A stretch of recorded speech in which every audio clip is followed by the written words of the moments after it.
Oh ya, ini bukan whisky ya. Jadi kan di video gue sebelumnya ya, gue tuh udah bahas mengenai orang dan lembaga yang mengancam Pak Prabowo pada saat mengeluarkan program makan siang gratis atau makan siang bergizi di Indonesia. Wah, itu Pak Prabowo diancam. Nah, yang mana ancamannya itu mereka itu mengancam harga IHSG yang ada di Indonesia ini bakal turun. Terus Pak Prabowo menjawab dari ancaman ini dengan jawaban yang menurut sebagian orang itu kontroversi sekali. Baik dari trader saham, investor saham, dan orang-orang bursa lainnya. Pak, karena gagasan makan bergizi, harga saham indeks turun. Saya jawab ke mereka itu, saya kasih tahu ya, biar saya nggak punya saham, saya bilang. Dan rakyat di desa-desa tidak punya saham. Kalau saham jatuh, iya, pemain-pemain bursa itu. Siapa yang main bursa di sini? Menteri-menteri, ayo ngaku. Jadi dari video tadi, Pak Prabowo itu singgung masalah pemain bursa atau bandar saham yang ada di Indonesia. Yang mana dengan adanya bandar saham ini, investor retail atau masyarakat bawah, ketika main saham, menurut Pak Prabowo ini pasti mereka akan rugi besar-besar. Makanya di sini saya akan bahas apakah bandar saham atau pemain bursa ini apakah ada di Indonesia. Jadi kita tinjau dari definisi terlebih dahulu. Bandar saham atau market maker, yaitu adalah istilah yang digunakan untuk menggambarkan individu atau kelompok yang mana individu dan kelompok ini memiliki pengaruh besar di pasar saham.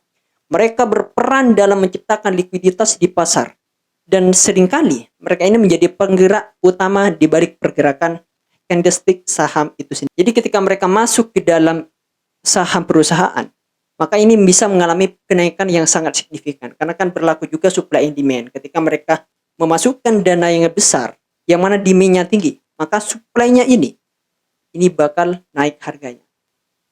Jadi kalau dipikir-pikir ya, bandar saham ini itu hampir sama dengan bandar judi. Cuman yang menjadi perbedaan, kalau saham itu legal, sedangkan judi itu ilegal di Indonesia. Cuman ketika sudah jelas-jelas setiap sesuatu yang legal itu dibandari, dipermainkan, maka itu tetap dilarang di Indonesia. Karena ini bisa menyebabkan kerugian bagi orang lain. Nah, dari definisi ini, yang paling berdampak dari adanya bandar saham ini, yaitu tentu kepada trader atau scalper. Karena pihak bandar ini, itu lebih gampang nanti mengelabui retail-retail dengan menggunakan technical analisis. Karena kan analisa trader dan scalper ini, biasanya kan menggunakan technical analisis ya, kayak gambar-gambar gitu. Pola candlestick monyet, pola candlestick macan, pola candlestick buton, apa segala macam, saya gak ngerti. Tapi ingat, saya itu sebenarnya investasi saham. Cuman saya investasinya itu menggunakan analisa fundamental. Karena saya merupakan salah satu orang yang tidak percaya analisa teknikal itu bisa menentukan harga saham. Saya gak percaya. Karena ketika mereka itu menggambarkan pola candlestick, itu kebanyakan mereka itu tidak menjamin dari candlesticknya itu, pola yang diciptakan mereka itu bisa menentukan apakah saham ini akan turun atau naik. Jadi saya gak percaya dengan yang namanya analisa teknikal ini. Cuman ya, bandar saham ini biasanya hanya bisa menggerakkan perusahaan-perusahaan yang mana market cap-nya ini tidak terlalu tinggi. Karena mereka akan menyesuaikan sama dananya. Jika perusahaan itu market cap-nya tinggi, maka kemungkinan besar para bandar-bandar ini itu tidak akan bisa masuk dan mempermainkan harga saham di dalamnya kayak BBRI, BBCA. Dan itu sulit, bahkan tidak bisa buat dibandari. Makanya ketika Pak Prabowo rame kemarin, Kepala Eksekutif Pengawas Perilaku Usaha Jasa Keuangan, Edukasi, dan Perlindungan Konsumen OJK, yaitu mengatakan, investasi yaitu harus paham terkait perusahaan yang diinvestasikan, agar tidak terjadi berspekulasi. Jadi biasanya pihak bandar saham ini, cara mainnya itu memiliki 3 fase. Fase pertama yaitu ada yang namanya fase akumulasi. Dalam fase ini, bandar itu mulai melakukan pembelian awal suatu saham namun tanpa menyebabkan lonjakan harga yang sangat signifikan. Tujuannya apa? Yaitu untuk mengumpulkan saham sebanyak-banyaknya dengan harga rendah. Jadi mereka itu biasanya menggunakan beberapa teknik agar mereka tidak terdeteksi oleh investor-investor retail. Toh mereka dengan cara membeli secara sedikit-sedikit, secara nyicil, bertahap. Jadi kan harga saham ini nggak akan naik secara signifikan.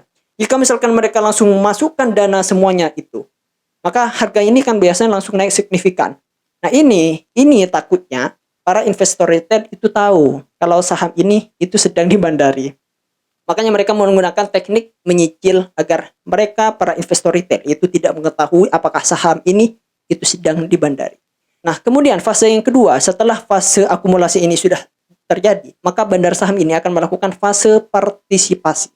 Setelah mereka mengakumulasi cukup banyak saham, bandar ini mulai mendorong harga sahamnya itu naik. Dengan cara apa?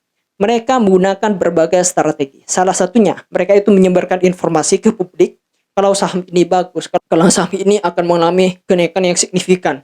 Karena sudah jelas, di situ ada kenaikan-kenaikan yang signifikan karena penyebab bandar itu.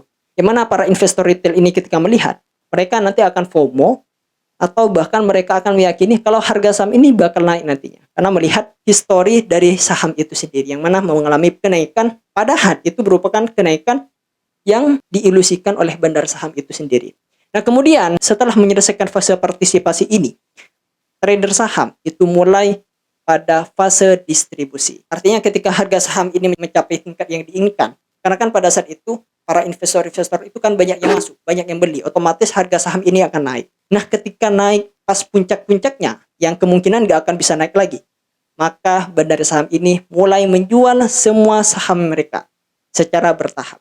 50 quid, people are buying. Max? Sell. That's it. That's yours over there.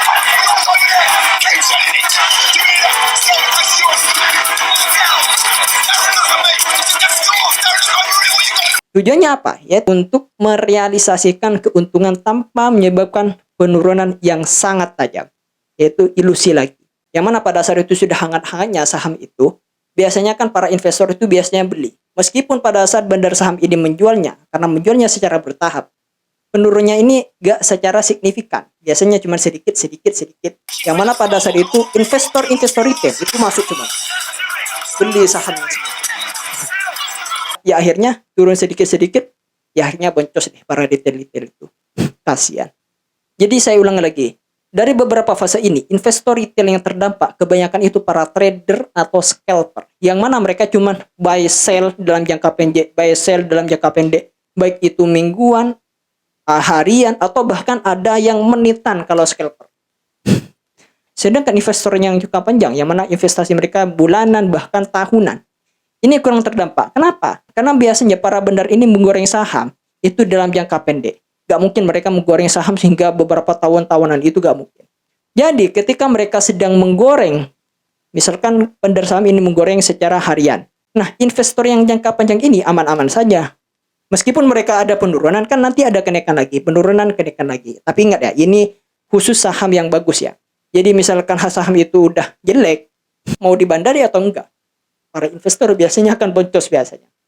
Jadi yang bagus itu sebenarnya itu investasi jangka panjang. Sebagaimana kita mengaca pada investor lainnya kayak Pak Loh Keng Hong, Warren Buffett, Benjamin Graham, yang mana mereka sukses di bidang investasi. Mereka bukan scalper, mereka bukan investor daily, mereka bukan investor harian yang beli sekarang dijual nanti malam, beli sekarang dijual besok. Bukan. Mereka itu investasinya jangka panjang. Makanya mereka kaya-kaya. Bahkan Monter Limang pernah bilang gini, the big money is not in buying or selling, but in waiting. Untuk mendapatkan uang yang banyak, itu bukan dengan cara membeli sekarang, dijual nanti malam. Dibeli sekarang, dijual besok. Enggak. Untuk mendapatkan uang yang besar, itu harus in the wait. Harus menunggu. Yang namanya menunggu itu harus sabar. Baik itu tahunan, bahkan puluhan tahun, itu harus sabar.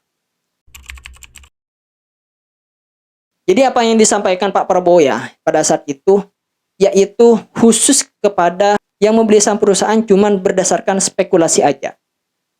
Nggak tahu fundamental perusahaannya apa, direksinya bagus apa tidak. Apalagi yang dipilih sahamnya saham gorengan, yang gampang digoreng oleh para bandar-bandar saham. Sedangkan saham-saham yang secara fundamentalnya bagus, direksinya terpercaya, orang yang membeli itu tahu apa yang dibelinya, apakah perusahaannya ini secara fundamental bagus, maka kemungkinan besar orang itu bakalan profit dalam jangka panjang. Makanya jadi bagi investor retail, kalian jangan beli kucing dalam karung. Karena ketika kalian beli kucing dalam karung, ya kalau misalkan kucingnya benar ada di dalam. Kalau misalkan yang di dalam itu tikus, eksklusif.